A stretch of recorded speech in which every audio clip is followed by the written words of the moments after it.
Arĩ njĩra ya kuongerera magetha na kunyihanyihia hathara iria arĩmi matũngagio hĩndĩ ya magetha ma irio migunda-ini. Rũhonge rwa ũrĩmi na mahiũ Kalro nĩ rũthundũrĩte njĩra cia kiriu iria gũteithĩrĩria arĩmi kũgĩa na magetha mega, ũndũ ũmwe na kũheo ũmenyo wa ũrĩa irio ici ingĩigwo kwa ihinda itagũthũka.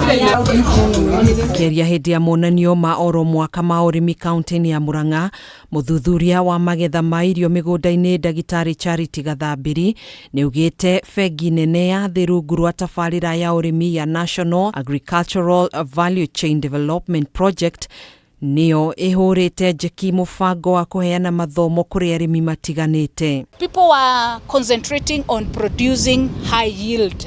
But when you produce high yield, it was realized they are all getting lost, like a 30%. So this is now the time that the post-harvest research is being embraced. Our approach is actually a value chain approach, from propagation all the way to value addition. We have field activities, how to manage these crops in the field, but more so we have a new technology on post-harvest, how to handle. Gathambĩri niugite no megũkorwo magĩthomithia arĩmi njĩra itiganĩte cia kũiga magetha mao nĩguo matigathũke kana mabuthe kumana na ũrugarĩ mũingĩ. One of the interventions that we have come up with is adapting the zero energy cooling unit. It is made with bricks and also water sand.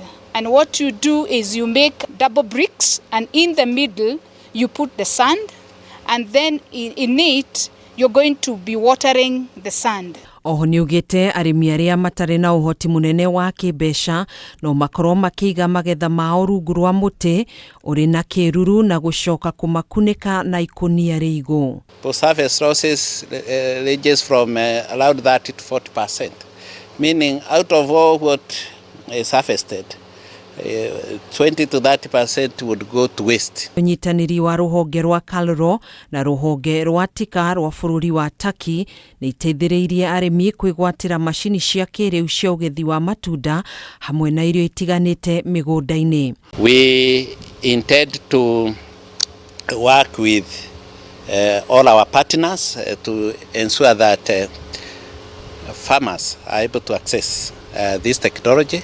It is now time for those people at the local level to be availed this education of Kalro, so that that knowledge is transferred at the local level, so that we can bring about economic growth and development within the villages.